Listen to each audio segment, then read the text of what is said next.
Hey guys, it's Courtney King here with King Realty and Management. I hope you guys are having an awesome week so far. It's almost the weekend. I wanted to share a conversation that I had with one of my clients last weekend that may help you guys that are considering renting your home out or possibly diving into the world of real estate investing. As you guys know, my family and I, we love it. We've been investing for a long time. My dad's been investing in real estate since I was a little kid. So we have a lot of different experience in that. And it's funny because a lot of these live chats that I have with you guys are actually the result of thoughts sparked or conversations that I have with other clients. So hopefully this is helpful.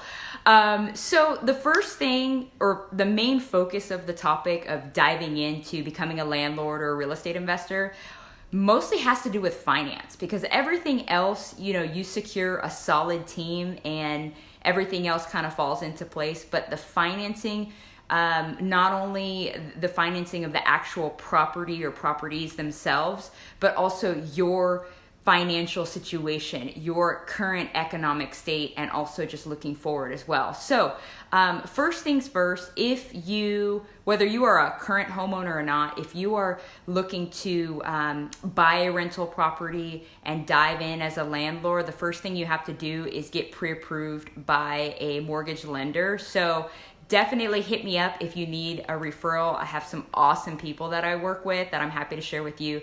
They've actually helped me personally buy not only my primary homes, but investment properties. So definitely comment below or send me a message and I can hook you up there. But the second thing is, can you afford to be a landlord? Okay, so the mortgage lender looks at, okay, what is your current debt to income ratio? What's your credit score? They look at all of that kind of normal stuff. But I like to have the conversation go a little bit beyond that. So for example, this particular friend that I was talking to over the weekend, she has a mortgage on her current home where she lives. And so she is looking at buying an investment property or renting her current home out and buying another property for her to move to. So that would be her primary.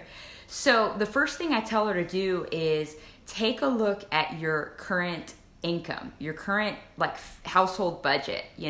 How much money do you have left over once all your bills are paid, once you transfer money to savings? What does that look like? Because oftentimes I've seen people jump into buying real estate and they're living paycheck to paycheck, or they just have no extra disposable income.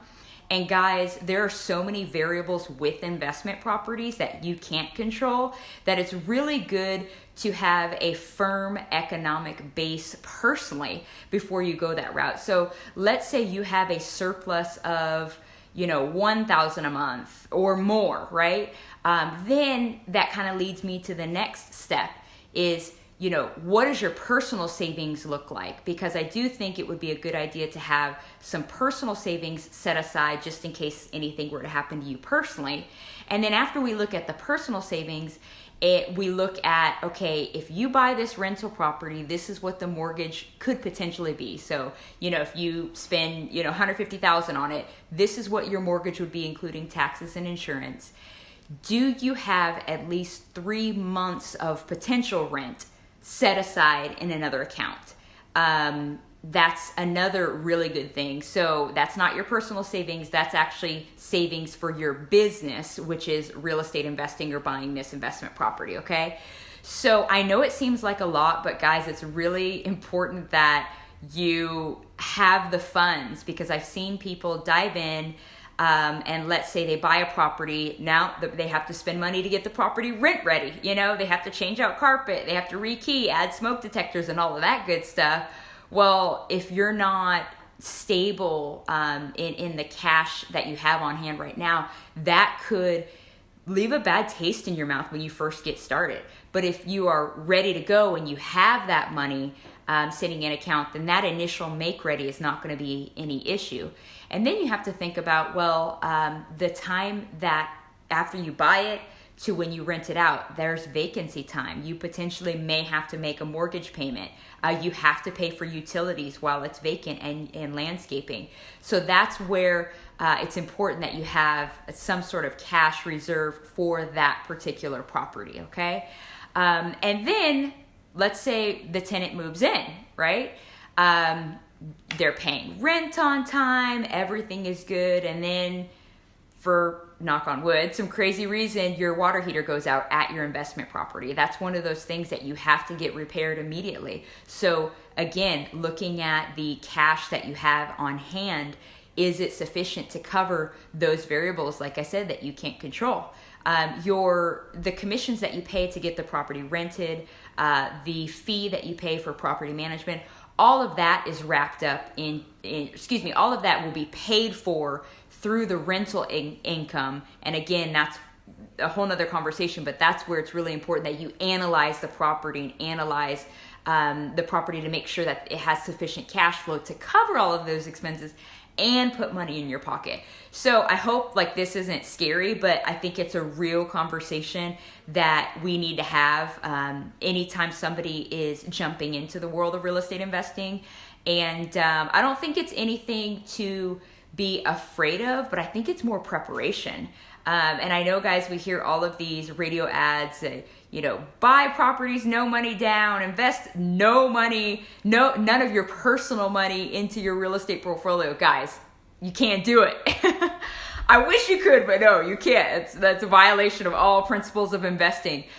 So if you are in a place where, let's say this is one of your goals, it could be a goal for next year, it could be a goal 5 years from now, I'd love to talk to you about what you need to do now and possibly breaking that larger goal into smaller goals to make it a lot more manageable. And then you can actually see the fruit on each of those milestones to show, wow, I'm actually getting closer to being able to buy an investment property. So I hope this is helpful. I can talk about this stuff all day, as you guys probably can tell.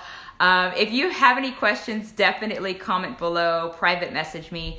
If you know anybody that is looking to invest in real estate, tag them below or share this with them because I'd love to continue the conversation and help you guys prepare. Because after all, that's passive income that could really, just increase your economic situation so that you're not living paycheck to paycheck, or so that you have a retirement strategy. There's so many different ways that you can use real estate investing in our lives. So have an amazing rest of the day. You can find me on YouTube at King Realty TX, Instagram at King Realty DFW, and at King Realty HTX. You're joining me on Facebook, facebook.com/King Realty and Management. I will see you next week. I hope you guys have a great holiday weekend, and we'll talk to you later.